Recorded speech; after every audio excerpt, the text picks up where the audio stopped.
Pero no vaya tan lejos, no es la gente en el barrio, es que ahora te lo llevaron a las redes. Pero además, cuando usted conversa con una persona que se graduó en la universidad, es muy difícil que nosotros conversemos de manera correcta, aún habiendo leído muchísimo, habiendo recibido muchísimo español, muchísima literatura, etcétera, etcétera. Y entonces el problema inicia ahí. Se supone que yo tengo un amigo que es locutor, que él es jodón, él es un necio, y él dice, no, yo soy bueno porque yo hablo bien. Por ahí así abrieron la boca y dijeron, Euclides López. Ese es mi hermano. Sí. Realmente, yo no es que privo, yo hablo bien. Y entonces él dice, cuando le dicen, colega, no, usted no es colega mío. Cuando usted hable bien, cuando tú hables bien, entonces tú eres colega mío. Fray, mire, aquí hay un asunto que yo quisiera que usted me lo analice al pasito, a ver si yo lo puedo entender. Se supone que los seres humanos, así como yo voy y me chequeo cuando me duele una rodilla, que me duele la cabeza, que me duele una muela, se supone que deberíamos ir a chequearnos. El tutú, como diría mi mamá, debería ir donde el psicólogo, donde el psiquiatra permanece. Así como voy 2 veces, y le estoy hablando mentira porque yo no cumplo eso, como debemos ir 2 veces al año a chequearnos, entonces deberíamos hacer ese chequeo también. Y esa inconsciencia de nosotros, los seres humanos, nos ha llevado a que el hombre y la mujer se mate él, mate otros, tener niños, niñas, adolescentes, jóvenes en las calles cada día más descarriados. ¿Cuáles políticas públicas podemos instaurar para que eso se retome? Porque yo recuerdo que antes el que no iba lo llevaban. Y para que entonces una cosa casi obligatoria sea chequearme mentalmente, porque a veces estamos enfermos mentales y lo ignoramos. Y que no se vea enfermo mental nada más cuando ya llego a tocar fondo, sino que voy haciendo cosas incoherentes, que voy volviéndome violento e insoportable. ¿Cuáles políticas públicas deberíamos desarrollar para que eso no siga por ahí? Es un problema serio, muy serio. Yo lo vivo allá en el barrio, sobre todo con adolescentes, ellos que no tienen papá, porque el papá se fue de la casa, se queda la mamá responsable y pierden autoridad.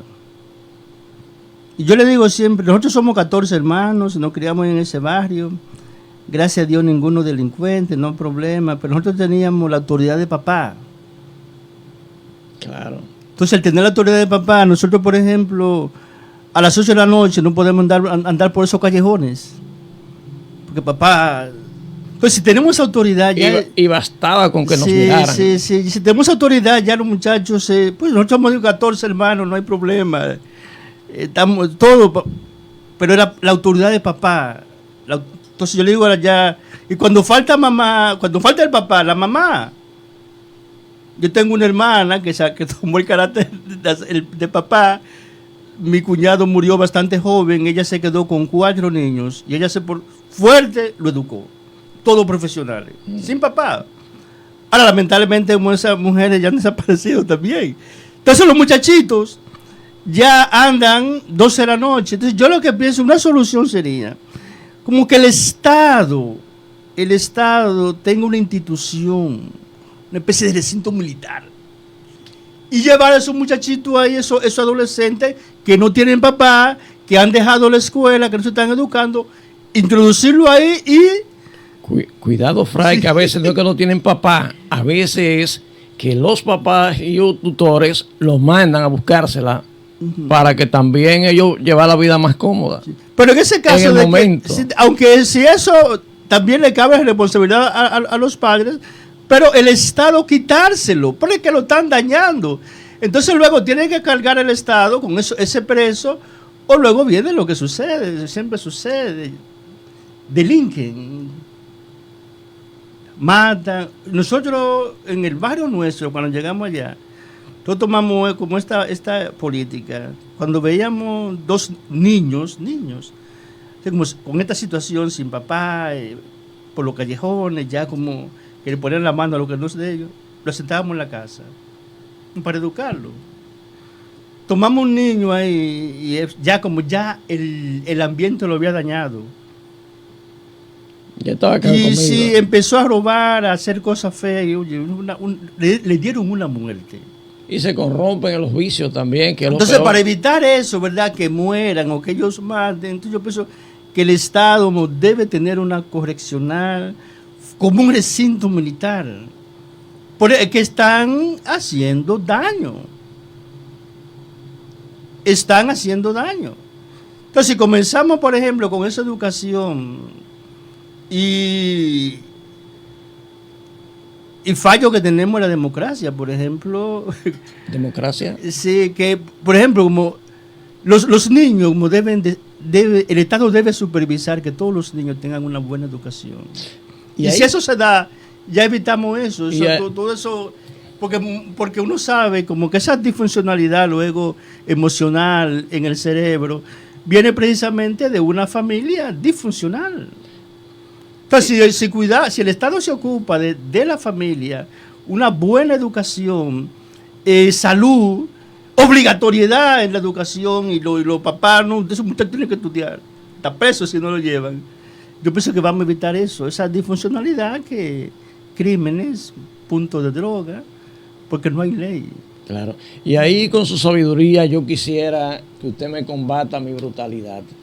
Mire, ahora hay una monería que el abuso infantil, que el trabajo infantil, pero yo recuerdo que los grandes mecánicos eran esos niños que el papá lo mandaba al taller, pero que en la tarde estaba comprometido a ir a la escuela.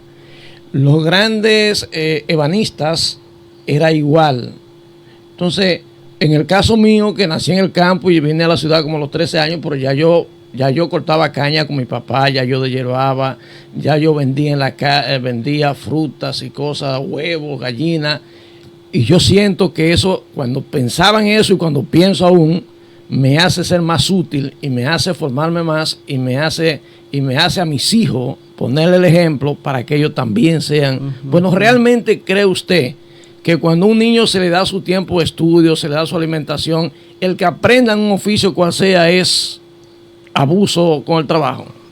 No, yo pienso, hijo mío, que tú y yo somos de la misma escuela, porque yo pasé lo mismo. Papá era un hombre campesino, ya a tierna edad nos ponía una tareita en el campo, luego llegó a Santo Domingo, y trabajaba en un matadero, nos levantaba tempranito a buscar agua. Lo que yo vi, sí, en papá, como que había un descuido, sí, por los estudios. No. Un descuido. Ahí quiero hacer una de Entonces, cuando se conjugan las dos cosas como un trabajito, pero priorizar la educación, ¿verdad? Que es fundamental. A mí, por ejemplo, me vino bien mi trabajito y estudiar. Y le voy a hacer dos anécdotas que son buenas. Por ejemplo, mi papá llegó hasta cuarto curso en la escuela, ¿verdad? Pero luego vino la escuela radiofónica Radio Santa María, que entonces yo me deleitaba viéndola con su lámpara ahí, y entonces llegó hasta octavo curso. Ahora, ¿y quién decía en casa que no iba a estudiar? Sí. Eso no había manera, porque él hizo cuatro cursos, y siempre me acuerdo como ahora cuando decían, y usted se queda trabajando. Entonces, yo siento, y cuando yo llegué en el campo a quinto curso, que era que llegaba hasta ahí, perdí 2 años. Y un día recuerdo que doña Margarita, la esposa del doctor Boro, le dijo a mi mamá, doña Carlota, ¿y usted no tiene un muchachito que me limpie el jardín, que me consiga? Y yo dije, yo vengo.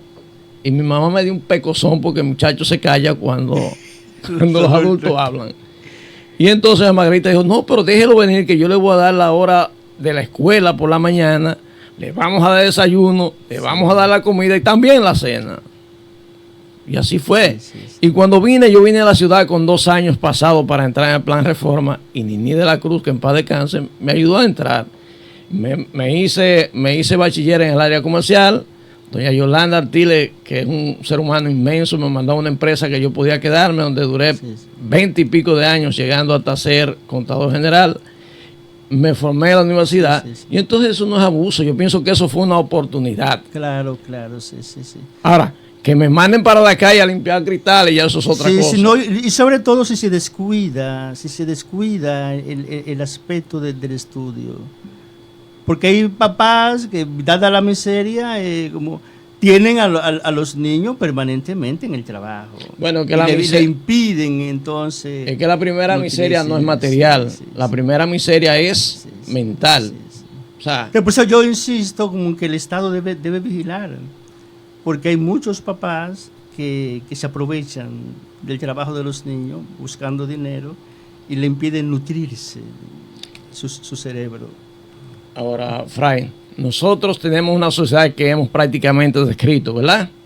Y entonces nosotros tenemos políticos, tenemos empresarios, tenemos servidores públicos, tenemos servidores privados que vienen de esa misma sociedad que hemos descrito. Cada 4 años, nosotros que pensamos menos, parece, nos creamos expectativas y nos crean expectativas y cada 4 años vamos reciclando lo que sacamos por una razón y luego la ponemos por la misma razón. ¿Qué hacer para hacer entender a nuestra sociedad, a nosotros los ciudadanos, que debemos crear una mentalidad crítica en ese sentido? Y que cambiando hombres y mujeres en posiciones políticas y o empresariales, no vamos a resolver la situación de esto que nos envuelve. Yo veo ahí, sobre todo, la organización, por ejemplo, como los sindicatos, las mismas universidades. Es que ya son políticos también. Y luego la misma iglesia, porque es un trabajo realmente de educación. Por ejemplo, nosotros estamos con este proyecto de la Fundación Futuro Cierto. Nosotros le decimos a los pobres que trabajamos con ellos que nosotros hay que cambiar ya, por ejemplo, el paradigma de desarrollo del capitalismo. Nosotros no podemos pensar, por ejemplo, en un desarrollo de los Estados Unidos, en nuestra patria, de Japón, de Inglaterra, porque yo recuerdo haber leído que decía un estudioso que si el desarrollo de Estados Unidos se universaliza, necesitaríamos 3 planetas Tierra y solamente hay uno. Entonces hay que ir educando a la gente que hay que pensar ya en otro modelo de desarrollo y empoderar a los pobres de su propio destino histórico, prepararse, el amor al estudio, una educación crítica y saber lo que yo, como mi percepción, cuando vi esa barriada abandonada, mi mismo barrio, pasan en gobierno, vienen en gobierno, una involución social, los políticos y los empresarios no tienen un interés en que los pobres salgan de su pobreza. Lamentablemente, entonces nosotros tenemos que empoderarnos, que es lo que pretende la fundación, como el conglomerado, por eso ese concepto como la sabiduría organizacional. Nosotros podemos salir de nuestra pobreza si nos organizamos. Y ahora que usted habla de la fundación, yo quisiera hacer un paréntesis ahí para preguntarle. Hay una fórmula que yo estuve leyendo suya, el 50 por persona de la familia de ahorros, que en 50 años podría sacarnos de la pobreza extrema y darnos a nuestro hogar. Pero hablaba también de los $20, sí, de los 20 euros. Explíqueme esa fórmula. De una forma sencilla, porque Dios no nos complica la vida. Y yo he visto que la mejor manera, la mejor forma de salir de la pobreza es la solidaridad. Por la belleza está en el conjunto. La belleza del árbol está en las hojas. Una unidad, una hojita es nada, pero miles y miles de hojas le dan la belleza. Entonces lo mismo, aquí pedimos nosotros en República Dominicana a cada familia el aporte mínimo de 50 pesos. Plata Informativo. Informarte es nuestro compromiso.